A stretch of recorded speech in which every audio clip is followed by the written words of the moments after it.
This week I wanted to learn a few fighting techniques and tricks using nunchucks, from beginner level to advanced. I started practicing immediately, but in the beginning I simply kept hurting myself in many creative ways. And even if I was using training nunchucks before moving to the real ones, these things hurt. So then I watched a bunch of videos, and before moving to the tricks, I decided to learn 3 fighting techniques, all based on the same principle. When you spin nunchucks, only the bottom part of them has all the energy and power. If the top part of the handle hits your body, the nunchuck will simply bounce back. It doesn't hurt.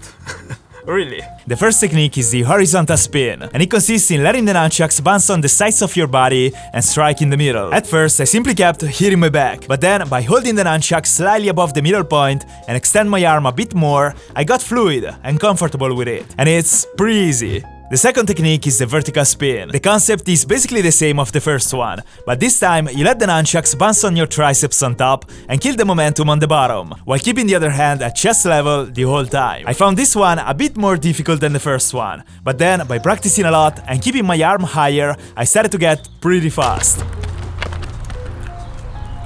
And when I got confident doing the same with my left hand, which took me a while, it's so hard, I tried to learn how to pass the nunchucks from one hand to the other. This technique is called underarm catch, and it seems easy, but it's not. I had to practice for about 30 minutes before getting it right, catching the nunchucks consistently and creating a few combinations with them. The third fighting technique before moving to the tricks consists in striking by literally shooting out the nunchucks. Starting from this position, you should snap your arm and let the nunchuck strike. And I could kinda already do that, but in theory the chuck should come back to the original position, and it took me a while. At first I kept hitting my ribs, but once you get it, this technique is really cool and powerful. Yeah, I get it. And you know what? It gets even cooler and more painful when you use real nunchucks. But besides the fact that these things can be seriously dangerous, they are really fun. At this point I decided to learn 4 insanely cool tricks. The first 3 combined will form the best and last one. The first trick is called the rip roll. This movement gives you the basic hand motions that allows you to access a bunch of other tricks, including the next 3 on the list. Basically, you start by holding the nunchucks with one hand with the palm facing upwards and the other hand with the palm on the bottom. Now, throw the chuck you're holding with the back grip over the other hand, which is the right hand for me. Now, this is the hardest part. With my right hand, I have to let go the nunchuck while grabbing the other one. Then, by swinging the nunchuck upwards with my right hand and catching it with my left hand, we go back to the original position, but this time, holding the nunchucks the opposite way. The trick consists in repeating the same movement with the left hand, then with the right hand, generating a continuous roll. I started slowly to get used to the technique. At some point, the nunchuck wanted to hang out with my forehead, but it didn't work out between them.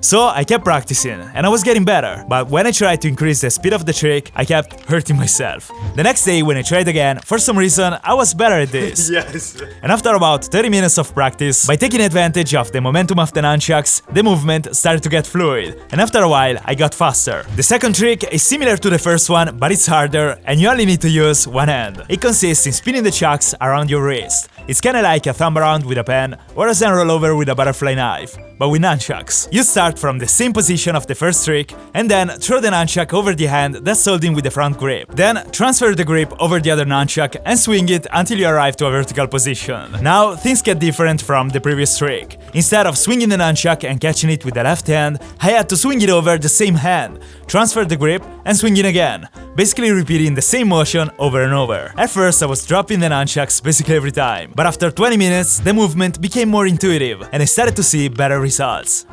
But I knew I was still missing something. I can do better. Because the rotating motion wasn't fluid enough. I kept trying and I kept improving a bit and then getting worse. But literally out of nowhere, after half an hour, I've been able to blend all the steps into a single fluid motion. The key here is holding the nunchucks loosely and rotating the wrist. This way I could also increase the speed. And after about 3 hours in total, I was pretty happy with the results. Yes!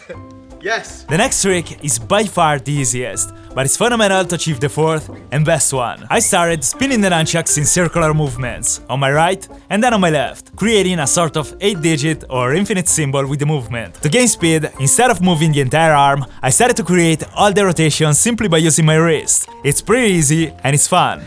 And finally, it was time to learn the last trick. This one is hard, but it's extremely cool. It's called figure 8 wrist roll, and as the name implies, it's a combination of the infinite wrist roll and the figure 8. To practice this trick, I started with the basic circular spin of the figure 8, while the second step is performing a wrist roll every single time the arm points at 6 o'clock, and it took me a while to get used to it. At first it felt a bit weird, doing the wrist roll after crossing my body over to the left. But as always, it's all about practice. Then, after the first wrist roll, you hold the nunchucks with a back grip. This step is a bit tricky, because you have to perform the figure 8 with a back grip. And when the arm gets at 6 o'clock once again, by doing another wrist roll, you go back to the original position with a front grip. This is extremely complicated, but I'm sure that once you get it, it's gonna be so worth it. Anyways, I started practicing. In the beginning, moving my arm really slow, performing one step at a time to get the theory down. I'm not gonna lie, at first the nunchucks kept falling and I was getting hurt every single time. But luckily, knowing the previous 3 tricks made my life way easier. So after 40 minutes, I was trying to blend all the movements and slowly I got more and more confident. Yeah! I totally feel like Bruce Lee right now. The last and most difficult step was to increase the speed of rotation. And as for the figure 8 trick, it all comes down to bring your arm closer to your body and let the wrist roll with the nunchucks. This step took me a bunch of time and effort. I kept practicing without knowing if I was doing something wrong. But slowly, I was getting better. And then, when I started using brand new nunchucks, after another 2 hours of spinning, I was kinda getting good at this. I still failed a few times, obviously. But overall, I was smoother and faster than ever. You can gain extra speed by adding another circular movement as soon as you catch the nunchucks with the front grip. For some reason, this adds a bunch of speed and makes the trick even cooler. Nunchucks are tiring and really painful sometimes, but it's totally worth it.